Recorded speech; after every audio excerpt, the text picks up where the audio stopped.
é a segunda aula do nosso comitê de ensino da SOPERJ, na verdade, nosso departamento de ensino da SOPERJ atual. Essa aula foi pensada na nossa primeira reunião do ano, na verdade, a única reunião presencial que a gente teve, porque a gente sentiu que no ano passado as pessoas gostaram muito dos temas de saúde mental. Quem iniciou 2019 também foi um trabalho de conclusão de residência de uma residente, falando também sobre um assunto semelhante a esse, né? E todo mundo gostou e todo mundo pediu que fosse o primeiro tema. Então, antes mesmo de começar o problema da pandemia, que já existia, mas ainda não tinha o isolamento, a gente já tinha pensado nesse tipo de problema, desse tipo de apresentação. Então, acho que agora ela serve duplamente, né? Eu acho que a gente está num momento muito adequado para esse tipo de questionamento, esse tipo de conversa sobre a resiliência dos residentes. Então, eu vou abrir então para a Jade apresentar. Então, ela terminou a residência esse ano, agora no início de 2020, e esse foi o trabalho de conclusão de curso dela. A doutora Patrícia Pastura foi a orientadora e ela vai falar no finalzinho um pouquinho também. Então, Jade, pode começar a compartilhar sua tela e começar o que você quiser falar. Boa noite.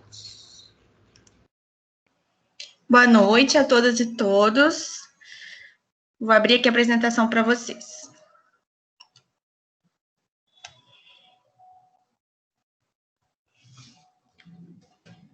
Conseguem ver?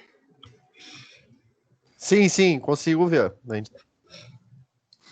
Então, primeiramente, boa noite. Meu nome é Jade. Atualmente, eu sou residente em infectologia pediátrica no Instituto Fernandes Figueira. E eu terminei minha residência em pediatria nessa mesma instituição em fevereiro desse ano. Esse é o trabalho que eu apresentei como conclusão da residência, sob orientação da professora Patrícia Pastura. Eu queria agradecer primeiro a ela de novo, porque sem ela esse trabalho não teria sido realizado. E eu fiquei muito feliz com a indicação e com a oportunidade de apresentar esse trabalho para outros residentes e para preceptores. Quando eu for justificar a escolha desse tema, desse trabalho, vocês vão ver que teve uma sementinha plantada também em algum encontro, assim, um encontro que eu tive num mini congresso. Então, acho que se servir para alguma pessoa como essa sementinha também para estudar esse tema dentro da sua própria instituição, acho que já vai ter valido a pena. E aí, para começar falando propriamente do tema, né, a definição do termo resiliência, esse é um termo que teve origem na física e ele diz respeito à capacidade que alguns materiais têm de recuperar sua forma original, mesmo depois de sofrer pressões deformadoras. Só na década de 70 esse termo foi adaptado pela psicologia para ciências humanas, e dentro das ciências humanas ele quer dizer a capacidade que os indivíduos têm de suportar o estresse e as adversidades, e a resiliência vai combinar atributos que são da própria pessoa, atributos pessoais, e do ambiente que ela está inserida, o ambiente familiar, social e cultural, e isso proporcionaria um desenvolvimento saudável para cada um. É importante a gente pontuar também que a resiliência é diferente de invulnerabilidade. Quando a gente é invulnerável, o indivíduo não sofre com a adversidade. Já no termo da resiliência, o indivíduo sofre essa adversidade, mas é capaz de se reinventar e superar e se recuperar. Num conceito mais amplo de resiliência, ela é formada por vários pedacinhos, que são esses que a gente colocou aqui no slide, são 8 crenças determinantes dos indivíduos, o autocontrole, que está relacionado ao nosso impulso de agir, a leitura corporal, quando a gente identifica e reconhece reações tanto no nosso corpo quanto no corpo do outro, o otimismo, que é a confiança no próprio desempenho e um olhar positivo para a vida, a análise do ambiente, quando a gente identifica de forma correta fatos e pistas que estão à nossa volta e a gente consegue identificar a consequência das nossas decisões. A empatia, uma vez que a gente consegue se expressar de modo claro para obter reciprocidade nas nossas relações pessoais. A autoconfiança, dividir responsabilidade, se sentir protegido, se sentir confiante. Alcançar e manter as pessoas, quando a gente consegue preservar as amizades, manter os nossos relacionamentos. E o sentido de vida, ter razão de viver. Tudo isso combinado vai formar o que a gente chama de resiliência, que é essa capacidade de superar as adversidades que somos submetidas. Então, como eu falei para vocês, tem uma motivação pessoal da escolha desse tema. Eu participei de um mini curso que foi organizado pela própria instituição onde eu fazia residência. Eu conhecia o termo, mas não conhecia a sua aplicação dentro da área da saúde. Esse mini curso era uma apresentação de dois trabalhos de doutorado, que, na verdade, eram da área da enfermagem. E foi onde eu conheci mais o termo, onde eu vi ele ser aplicado pela primeira vez na área da saúde, onde eu conheci a escala de resiliência que a gente utilizou no trabalho. E depois isso se perdeu um pouco, e quando eu tive que procurar o tema do meu trabalho de conclusão de curso, isso me veio como uma lembrança, eu tinha guardado o material. E aí esse foi o start da gente começar esse trabalho. A gente sabe que a profissão médica, ela tem algumas particularidades, né, que a gente está submetido sempre a níveis muito elevados de estresse, que vai gerar sofrimento físico e mental. Para citar algumas coisas que somos submetidos, a gente tem a carga horária elevada, a responsabilidade sobre o bem-estar do outro, lidar com a morte, com o sofrimento. Isso sem falar nas dificuldades estruturais, né, que muitas vezes a gente está submetido, falta de insumo, dificuldade de acompanhar os pacientes adequadamente dentro da rede. Isso tudo vai criar um ambiente médico que causa as adversidades a que a gente está submetido, né? E a coisa mais importante que a gente vai frisar bastante hoje é que a resiliência ela não é um atributo fixo de cada um de nós, ela é uma interação dinâmica entre características pessoais e do ambiente. E justamente por não ser uma característica inata, ela é passível de desenvolvimento. E esse é o ponto-chave quando a gente fala de resiliência. Pessoas que são mais resilientes, elas apresentam menos risco de adoecimento físico e mental, então ela é um mecanismo de defesa, ela vai melhorar a qualidade de vida, e quando a gente fala de residência médica, a gente está falando de um período de aprendizado teórico e prático. Então, se os médicos estão passando por esse período de aprendizado, e a resiliência, a gente já viu que é passível de desenvolvimento, é muito claro como a gente consegue juntar as duas coisas, sendo a residência médica um momento propício para a gente desenvolver essa resiliência e que vai trazer benefício tanto para os profissionais como para os pacientes. A gente tem alguns estudos que mostram que médicos mais resilientes isso reduz o número de erros médicos preveníveis, vai diminuir o custo, além de melhorar a relação médico-paciente. Se a gente quer que nossos pacientes sejam resilientes na hora de superar a sua própria doença, a sua própria condição, a gente também precisa ser um profissional resiliente. E o objetivo do nosso trabalho foi justamente avaliar a resiliência nos médicos residentes do Instituto Fernandes Figueira, numa tentativa de oferecer um mecanismo de autoavaliação através da escala que a gente utilizou, e orientar sobre as formas de desenvolver essa resiliência. Nosso estudo foi um estudo transversal, quantitativo, em que a gente aplicou 2 questionários. O primeiro questionário foi um questionário sociodemográfico que a gente mesmo estabeleceu. Tinha algumas características que os participantes respondiam, tinha idade, sexo, estado civil, naturalidade, religião, número de filhos, número de locais de trabalho, o ano da graduação e se já tinha concluído alguma residência anteriormente. E o segundo questionário foi justamente a escala de resiliência. Essa escala, ela foi criada por Wagner e Young em 93. E em 2005, ela foi traduzida, adaptada e validada para o português por um grupo de pesquisadoras da Fundação Oswaldo Cruz. Quando eles foram estabelecer e criar essa escala de resiliência, eles perceberam os 5 fatores fundamentais para a resiliência, que seriam a autossuficiência, o sentido da vida, a equanimidade, que está relacionada a uma flexibilidade na forma de encarar os eventos que acontecem na vida, a perseverança e a singularidade existencial, relativa mesmo ao sentimento de que se é único.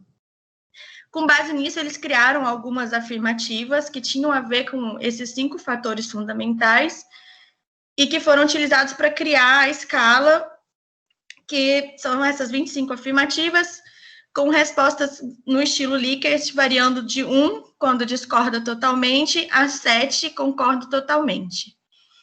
Eu não conhecia a escala até participar desse mini curso, então eu trouxe ela aqui para vocês, para todo mundo poder ver. É fácil de encontrar na internet a versão adaptada para o português. Vou ler só algumas afirmativas para vocês poderem entender como é que as pessoas respondiam o trabalho.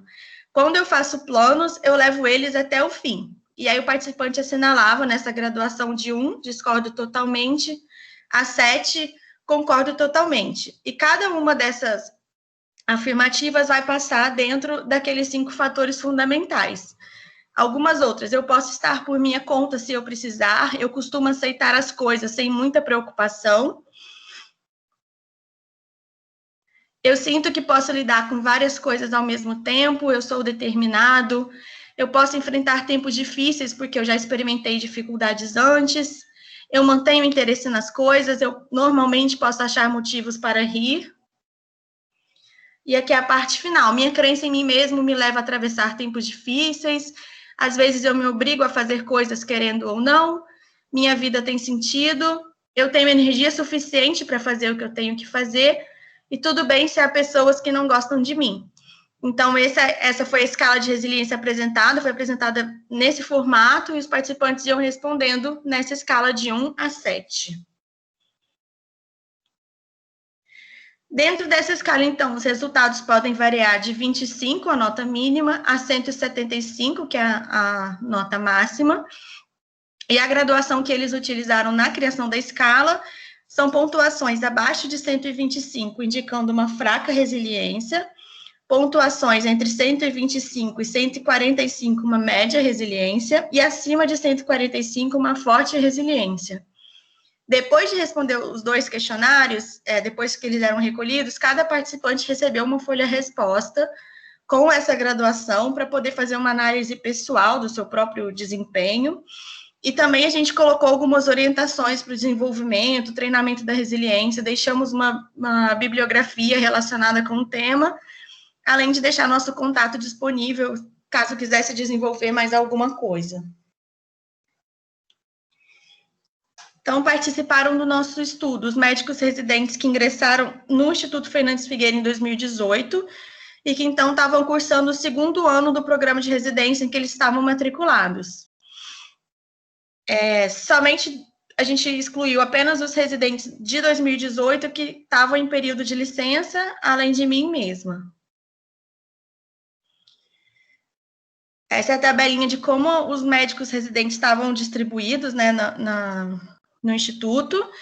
A gente tem 2 residências de acesso direto, que são os maiores programas, ginecologia e obstetrícia com 8, e pediatria com 10 residentes, e as de acesso posterior, neonatologia com 8 residentes, alergia e imunologia pediátrica com 3, medicina intensiva pediátrica 2, neurologia pediátrica 2, cirurgia pediátrica 2 e pneumologia pediátrica 1. A gente submeteu a pesquisa ao Comitê de Ética e Pesquisa do Fernandes Figueira e todos os participantes assinaram um termo de consentimento livre esclarecido. Os riscos do trabalho eram muito pequenos, tinham mais a ver com a exposição dos resultados e a identificação dos participantes. Como a gente teve um N reduzido de 36, a gente optou por não mostrar a tabela, porque alguns resultados poderiam identificar os participantes e esse não era o nosso objetivo. E por que a gente escolheu esse grupo de residente para responder ao nosso trabalho? Os que estavam no 2º ano, né? Porque geralmente, principalmente para as especialidades de acesso direto, o 1º ano corresponde ao ano de inserção também no mercado de trabalho. Então, isso incluiria outras variáveis no nosso trabalho. E, além disso, a gente considerou que os residentes do 2º ano já estavam mais adaptados ao local de trabalho, já teriam criado um vínculo de responsabilidade com os pacientes e com a instituição, além do maior acúmulo de vivências da relação médico-paciente. Então, a gente achou que esse grupo era um grupo ideal para começar esse tipo de pesquisa. Então, a gente tinha 36 residentes elegíveis e 34 foram entrevistados. As duas perdas que a gente teve foram residentes em período de licença, não eram licenças por saúde mental, as duas foram licença maternidade. E aí, começando a falar um pouco mais dos resultados. A maioria dos nossos participantes era do sexo feminino, eram 28, 6 do sexo masculino. Esse é um gráfico da idade dos participantes em anos. A idade variava de 26 a 40 anos, uma média de 29,9 anos, uma mediana de 29. A gente tem aqui, mais evidente aqui, né, 9 residentes com 28 anos e 8 residentes com 29. Sobre estado civil, a maioria dos residentes era solteiro, 55,9%, 12 residentes casados, 35,3%, e 3 declararam união estável.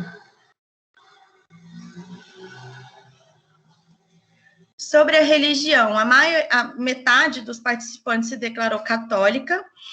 A outra religião mais citada foi a religião espírita, com 14,7%, mas um número bastante expressivo de 23% declarou não ter nenhum tipo de religião.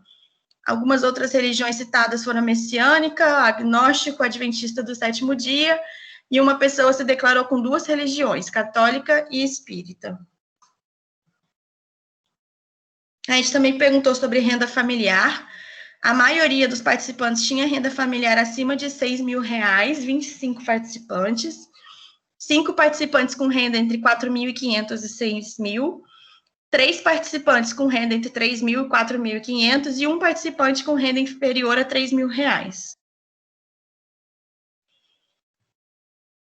Alguns outros dados desse nosso questionário demográfico: 10 residentes eram de outros estados brasileiros, 1 residente tinha 2 filhos e outros 5 possuíam 1 filho cada. Só 3 residentes não trabalhavam além do programa de residência médica, metade estava na primeira residência e outra metade na segunda. E o ano de conclusão da graduação variou de 2011 a 2017. E agora a gente começa a ver os resultados da escala de resiliência propriamente dita. A gente vê que a maioria dos residentes, 44,1%, se encaixou aqui no meio, com pontuação entre 125 e 145, que é considerado uma média resiliência. Enquanto 12 participantes, corresponde a 38,7%, tiveram pontuação inferior a 125, considerada fraca resiliência.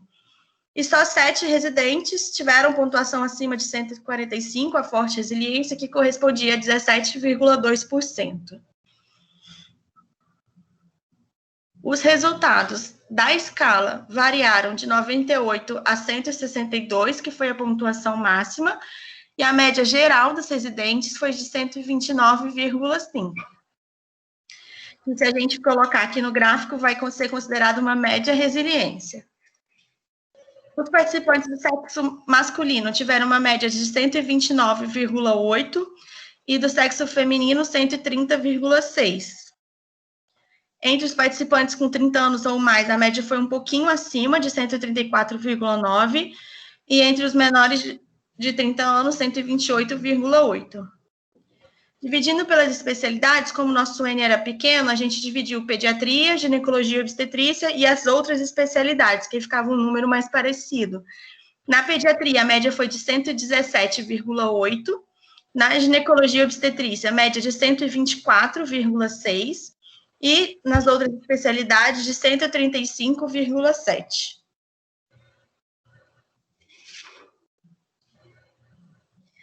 Entre os residentes com resultados acima de 145, que é considerado a forte resiliência, 6 eram do sexo feminino e apenas 1 do sexo masculino.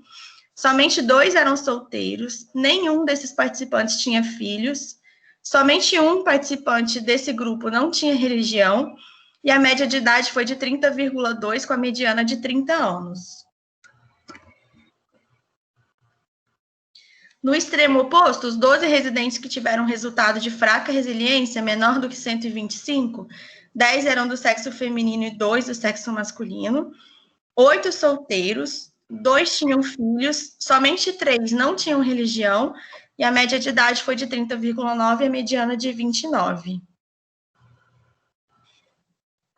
E aí, para a gente começar a interpretar um pouquinho melhor os resultados do estudo que a gente teve, a gente precisa lembrar das particularidades da profissão médica que vão tornar os profissionais médicos mais propensos a sintomas que definem a síndrome de burnout, que foi o tema que foi apresentado no outro ano, que é a síndrome do esgotamento.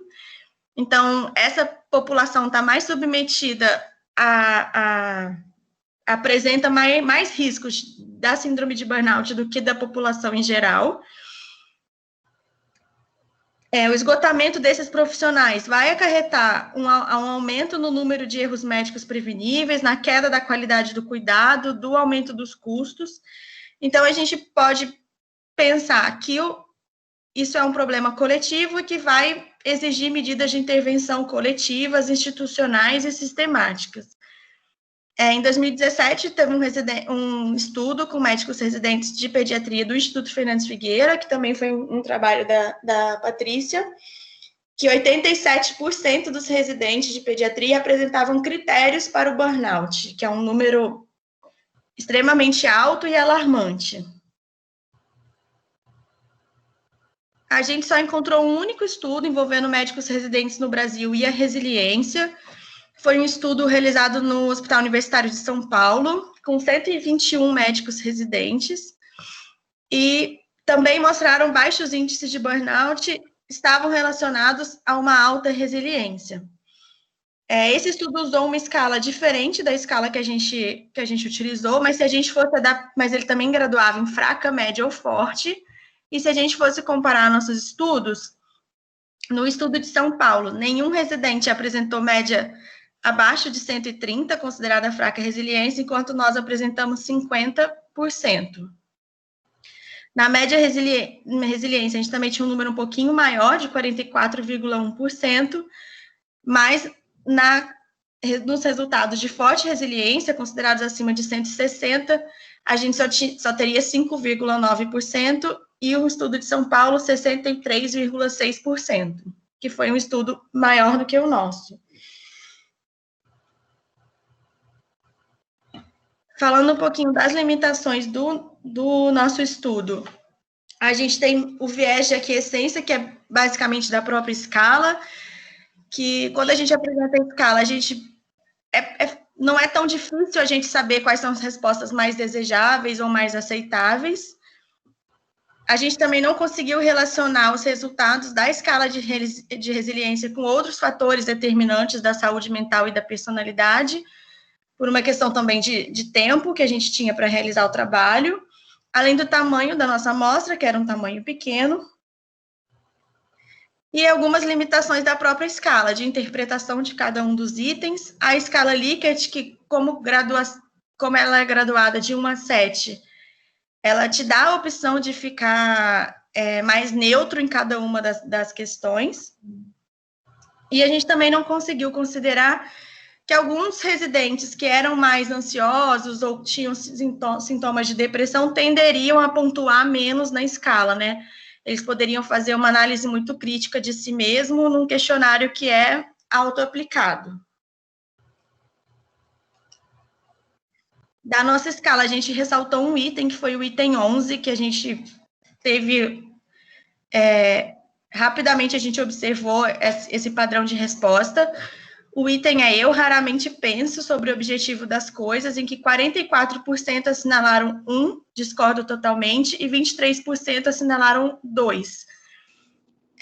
Esse item foi um item que teve um problema durante a tradução e a validação da escala, um item que dividiu a equipe que fez esse trabalho. E na tradução da escala para o português em Portugal, o item foi traduzido como: eu raramente me questiono se a vida tem sentido, o que traz um novo sentido para o item e que talvez isso poderia influenciar um pouco nas respostas. Por causa dessas limitações do tipo de escala, de graduação e da tradução, novas versões dessa escala já têm sido estudadas, algumas são bem mais reduzidas, numa tentativa de colocar ali apenas 4 níveis de graduação, para tentar refinar mesmo o instrumento. Em 2018, um estudo foi realizado no Reino Unido, e uma coisa que a gente achou muito interessante de observar é que o treinamento em resiliência foi incorporado ao currículo obrigatório do Reino Unido desde 2014. Já tem um tempo que esse tema é comentado lá e que é valorizado. Esse estudo também observou que a resiliência é mais fraca entre os médicos do que na população em geral, como a gente já tinha comentado, apesar de utilizar uma outra escala, né? Não foi a mesma escala que a gente utilizou. Também mostrou diferença entre as especialidades cirúrgicas tinham resultado melhores do que as especialidades não cirúrgicas, e aí a gente pode falar de características pessoais que levam as pessoas a escolherem qual especialidade elas vão seguir para frente, ou mesmo o ambiente de trabalho, tipo de trabalho, que vai variar entre uma especialidade e outra. Nesse estudo também, a ginecologia e obstetrícia teve um resultado melhor do que a pediatria, e apesar do nosso estudo ser pequeno e não fazer nenhuma inferência estatística, tem muito a ver com o resultado que a gente conseguiu. Eles também colocaram que as especialidades que tiveram melhor resiliência foram terapia intensiva e cuidados paliativos, e os que tiveram menor resultado na escala são os profissionais médicos que trabalham em emergência. Esse estudo também pesquisou quais eram as estratégias de enfrentamento que os médicos utilizavam frente às adversidades. E é curioso a gente perceber que a maioria dos médicos respondeu que utilizava estratégias mal adaptativas. A maioria citou a distração, que era afastar simplesmente o pensamento do problema como uma forma de lidar com ele, e a autoculpa, quando a gente culpa a si mesmo não merecidamente por alguma adversidade que a gente está passando, que é bem grave, né? Significa que os médicos não têm utilizado técnicas boas para enfrentar essas adversidades, têm utilizado estratégias que causam ainda mais mal. E aí, em 2019, um estudo recente foi uma revisão sistemática que analisou especificamente a residência em médicos que já tinham completado a sua especialização. Essa foi a única revisão sistemática que a gente encontrou do tipo que relacionava isso.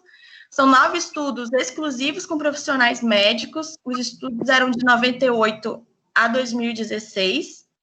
5 estudos na Europa, 5 estudos nos Estados Unidos, 3 na Europa e 1 na Austrália. E esse estudo contemplava várias especialidades.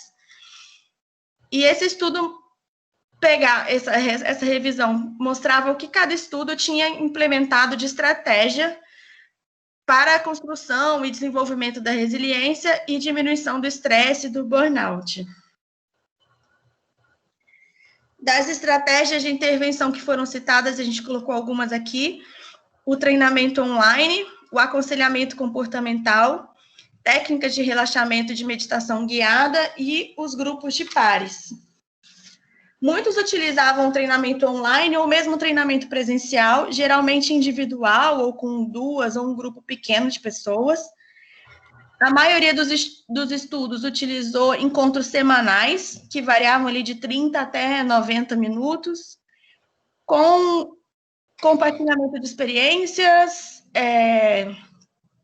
meditação guiada, grupo de relaxamento, alguns grupos de pares. O mais citado foi o grupo Balint, que foi um médico que descreveu uns grupos de médicos que discutiam suas experiências com os pacientes, com o objetivo mesmo de desenvolver uma psicoterapia médica nesse sentido de desenvolvimento da resiliência.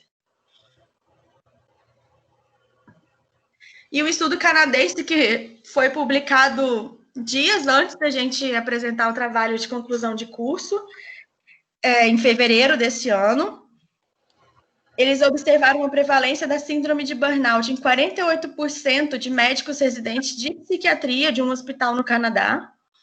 E essa universidade resolveu, então, desenvolver um projeto piloto para a construção do bem-estar, desenvolvimento da resiliência e da diminuição do estresse. E esse foi um projeto muito interessante, utilizou diferentes metodologias, combinou várias daquelas estratégias que a gente já tinha visto em outros estudos. Eles criaram um currículo eletrônico de resiliência, boletins informativos sobre bem-estar e o grupo de pares. E eles observaram uma redução do estresse em cerca de 50% dos participantes. Além disso, um outro fato interessante é que 100% dos participantes mostraram interesse em continuar participando dos grupos e das estratégias que eles tinham colocado, mostrando que essa foi uma estratégia muito bem divulgada, foi uma estratégia efetiva. Esse currículo eletrônico está disponível para leitura online. Eu até trouxe o site para mostrar, porque a gente considerou que esse projeto é bem completo. Eu vou abrir aqui para vocês rapidinho.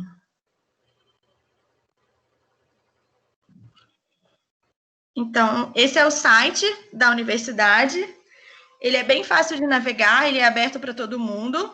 Se a gente vir aqui na aba de conhecimento próprio, a gente consegue ver que ele dá várias opções. E aí, se a gente entrar, por exemplo, na construção da resiliência,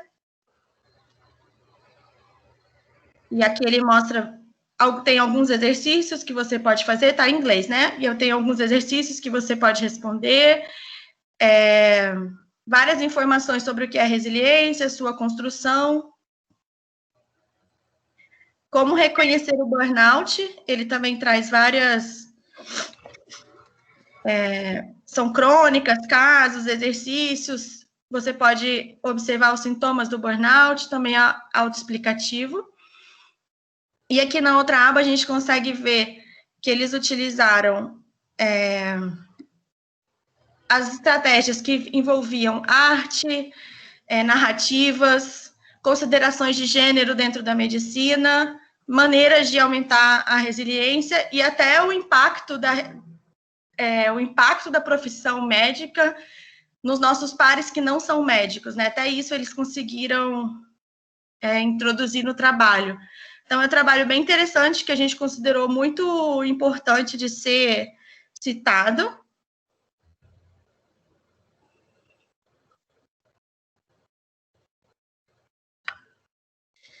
E aí, resumindo bem o nosso trabalho, a gente teve que a resiliência dos médicos residentes do Instituto Fernandes Figueira foi considerada baixa ou fraca, mas, apesar disso, uma coisa que foi muito interessante durante a realização do trabalho era que muitos residentes mostraram interesse em responder, em conhecer o questionário, mesmo os que não estavam contemplados pelo estudo, mostravam esse interesse, queriam conhecer melhor, saber como era, quais eram as estratégias. Isso também foi visto com muitos preceptores, o que foi muito legal. Muitos queriam responder o questionário, estavam interessados nisso, mostra uma boa receptividade do tema dentro da nossa instituição.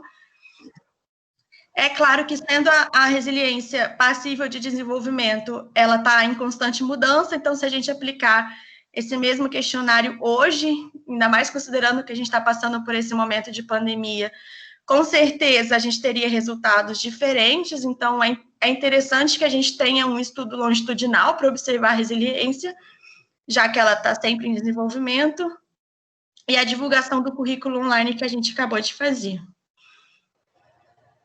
E aí, a mensagem final que a gente gostaria de deixar é que mais importante do que medir a resiliência de alguém ou a nossa própria é compreender exatamente isso, que ela é um estado mutável e passível de desenvolvimento e de melhorias, e que pode trazer benefícios não apenas para os profissionais, mas também para os pacientes.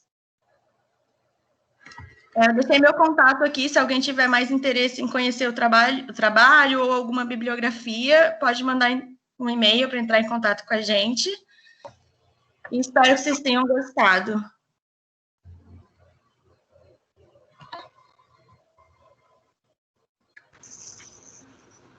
Cara, muito bom, Jade, parabéns, viu? Obrigada por ter aceito o nosso convite, Patrícia também. E aí agora eu vou passar a palavra para ela, que ela falou que queria falar um pouquinho sobre o trabalho. Por favor, Patrícia. Boa noite. Jade, você queria saber se alguém tem alguma pergunta para fazer ainda em relação ao trabalho? Eu acho que a gente pode fazer algum comentário. Se alguém quiser perguntar. Fazer algum comentário. Eu gostaria de fazer. Sim. Oi, eu sou Mônica Rente, sou também colaboradora do Comitê de Ensino, trabalho no Hospital Federal Cardoso Fontes. Bom, primeira coisa que eu queria pedir para voltar ao slide com o contato da Jade, porque passou muito rápido, eu não consegui, eu realmente gostaria de ter contato com o trabalho dela, se possível, com a bibliografia de vocês. A pergunta é a seguinte, me chamou a atenção a diferença do resultado entre o hospital do Instituto Fernando Figueiras e o Hospital de São Paulo, né? Acho que foi a USP, né? Que fez um trabalho semelhante. Assim, se vocês têm alguma hipótese com relação a isso, se eles fazem algum tipo de trabalho que dê suporte ao residente, ou por que seria essa diferença tão gritante, né? Porque foi 50% entre vocês e eles, não me lembro, mas uma coisa bastante menor, né, se vocês chegaram a pensar a respeito.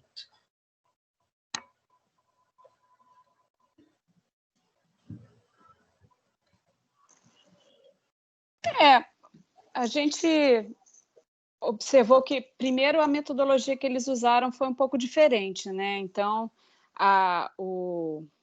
o nível de corte que eles usaram foi diferente. É um estudo maior, com certeza existem algumas instituições já no Brasil e lá fora, como a Jade mostrou também, que fazem trabalhos já voltados para as humanidades e tudo mais, e isso sempre tem alguma implicância. Eles têm um N bem maior também, e se a gente perceber, o nosso instituto é pequenininho, tem uma população atendida bastante difícil, né?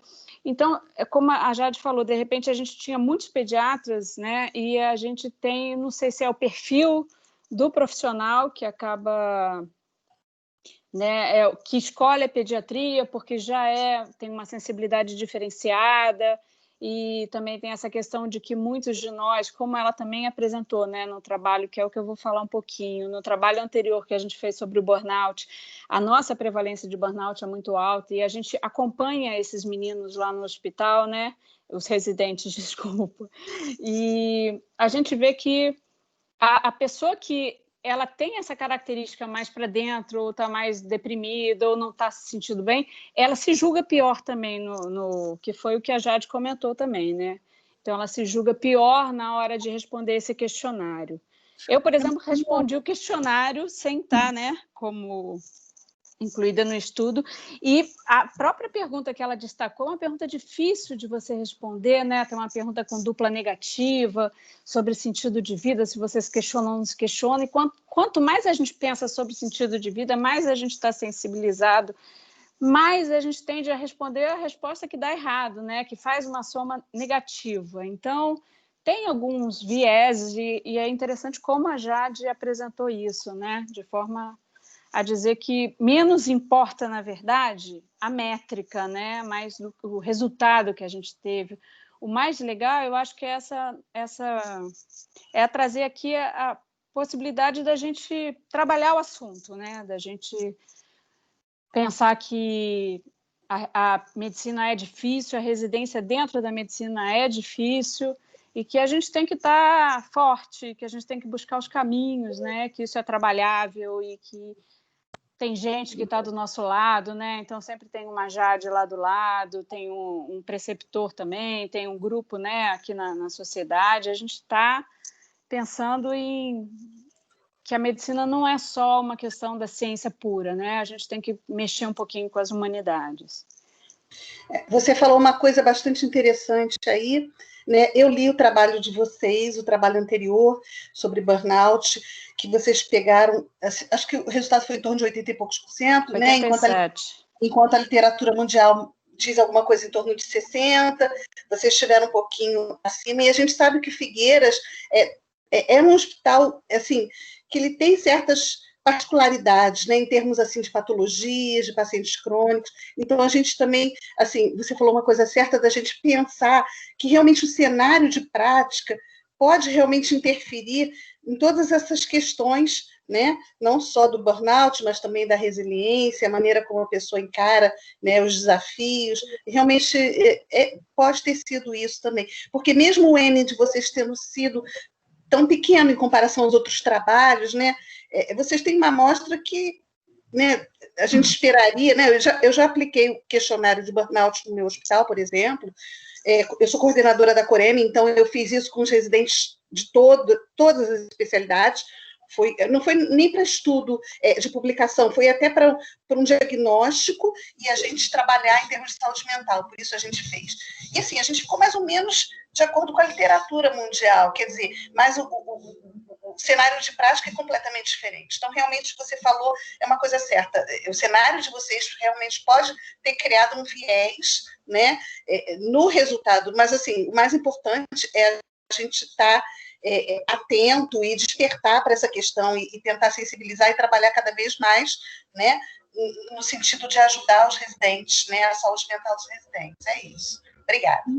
E aí, Mônica, Obrigada. só mais um comentário sobre a sua pergunta, que o estudo de São Paulo, como ele foi maior, ele conseguiu analisar outras variáveis também.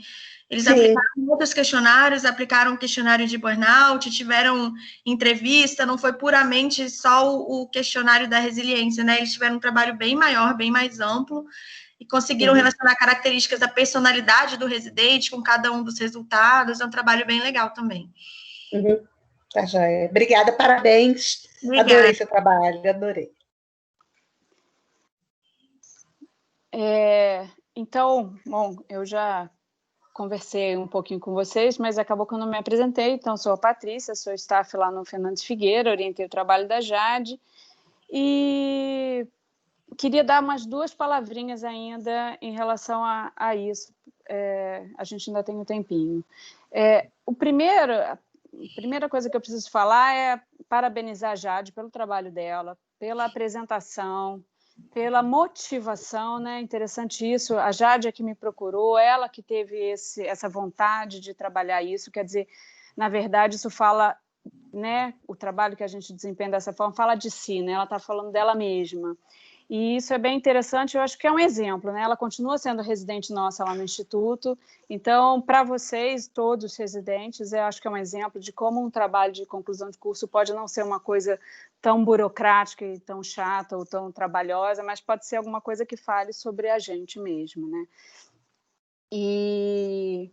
Então, a segunda coisa é relacionada a isso também. Quando ela me procurou, e ela já citou, né, a gente já falou do outro trabalho, que foi o trabalho do burnout, foi também uma outra residente que a gente resolveu fazer esse tema, e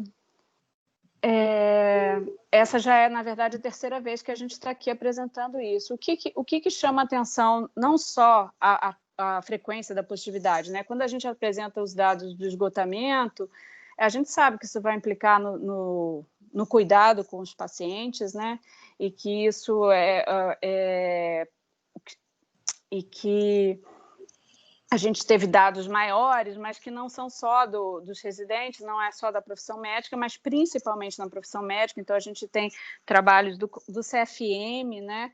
E o que a gente fez com o resultado na época foi assim, eu não posso pegar um resultado como esse e deixar a coisa rolar. Então, a gente começou um trabalho lá no nosso hospital, né, que foi de tentar fazer, pelo menos com parte dos residentes, a gente começou um grupo que é o grupo da metodologia Balint. Então, é mais ou menos isso que a Jade trouxe, né? O que a gente pode fazer uma vez que a gente vê uma situação como essa, que a gente tem uma profissão que é muito louvável, mas que é difícil e que a gente vai estar em risco, né, e vulnerável ao esgotamento, mas que a gente tem a possibilidade de transformar isso, né? Então, a gente, na instituição, fez esse grupo Balint. Na verdade, não é uma terapia de grupo, mas a gente pega casos clínicos e a gente tenta despertar. É um grupo que a gente chama de formativo e autoformativo, não é teórico. Ele é uma forma de despertar o residente, o profissional que participa, para o que as vivências profissionais causam nele, né? Qual impacto isso tem? Como que isso move cada um de nós, né? E a gente se conhecer, saber que a gente fica irritado, que a gente fica triste, que a gente fica bravo, que a gente fica com medo, que a gente erra, que a estrutura hospitalar é difícil, que a hierarquia é difícil, que o paciente é difícil, que a família do paciente, e por aí vai. Então, a gente criar o coletivo, criar os laços, criar os pares, isso é útil. A gente, quando criou esse grupo Balint, a gente não conseguiu oferecer para todos os nossos residentes por uma questão de horário. Então, a gente, para os outros que não participavam do Balint, a gente tentou fazer rodas de conversa, de literatura, de filme. Então, a gente tem aí várias estratégias, que sejam as estratégias individuais, o esporte. A gente tem que entender que existe um espaço para a gente, que a gente tem que trabalhar o sentimento que a gente tem e tem que trabalhar a vivência que é do hospital. Junto com os nossos colegas é melhor. Então, as estratégias que elas unem, né, o pessoal com o profissional, que acontecem dentro do hospital. Por exemplo, a gente fazia rodas de filme no hospital, sentava junto para assistir. Então, é um pouco por aí. E não é uma coisa nova, né? Então, a gente vê que outros hospitais do Brasil publicam isso, que lá fora eles já fazem isso dentro de um currículo obrigatório. E, bom, essa é a mensagem que a gente quer dar, né? Existem possibilidades e vocês estão começando agora, é a hora de começar a procurar, é a hora de estar atento a isso, é a hora de saber que tem gente perto da gente que também está ali para ajudar. A Jade já até mandou o e-mail dela. A Jade acaba muito bem, né, o trabalho dela, essa conclusão que ela coloca de que, então, foi o que eu falei com a Mônica, não é uma métrica, não é o valor da resiliência, no fundo, o que importou, né, era que a gente pode trabalhar a resiliência, que a gente tem que apresentou um assunto, a gente moveu ali a nossa comunidade em volta disso, e a gente está dizendo para vocês que existem revistas médicas que publicam textos, publicam desenhos, publicam pinturas, existem concursos de fotografia, existe muito que vai falar da gente, né? Então, a gente está vivendo aí a pandemia, existe essa coisa da janela, o que eu vejo da janela, o que eu sinto, que a gente entender que a gente se afeta com a nossa vivência e que a gente afeta o outro dessa forma.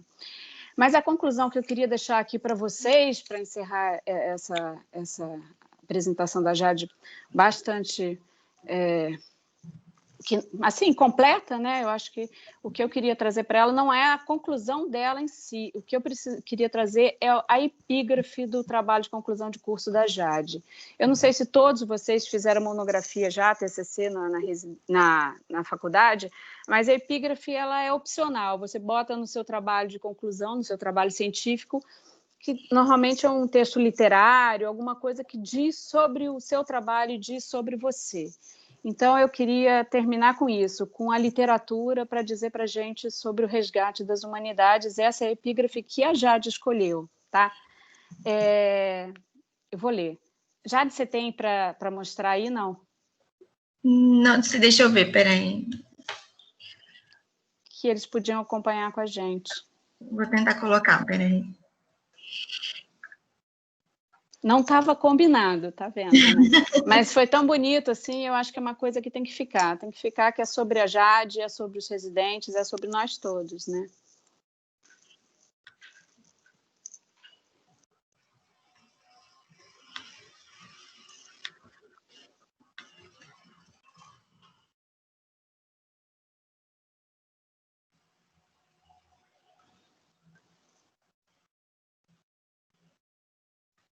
Tá abrindo aqui. Tá. Vou colocar para vocês acompanharem.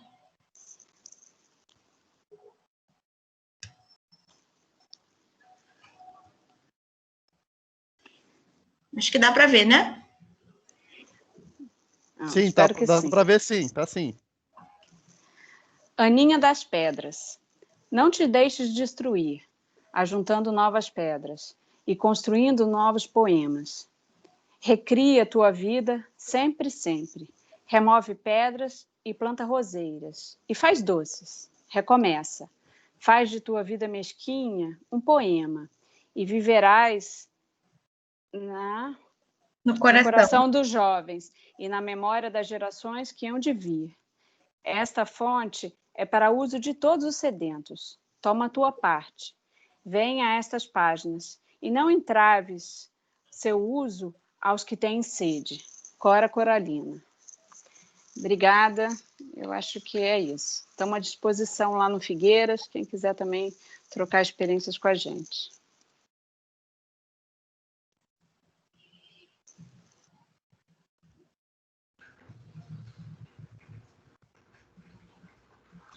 Muito bom, gente. Muito obrigada mesmo. Foi muito legal. Eu espero que essa sementinha tenha ficado em quem assistiu hoje, né? Essa aula e que a gente possa sempre melhorar nesse sentido nas nossas cada um dentro da sua própria residência. Então, boa noite a todos. Muito obrigada de novo e vamos pensar um pouquinho em casa, tá bom? Obrigada pela oportunidade. Boa noite. Tchau, gente. Eu também agradeço. Boa noite. Tchau. Boa noite, doutora. Eu estou parando a gravação.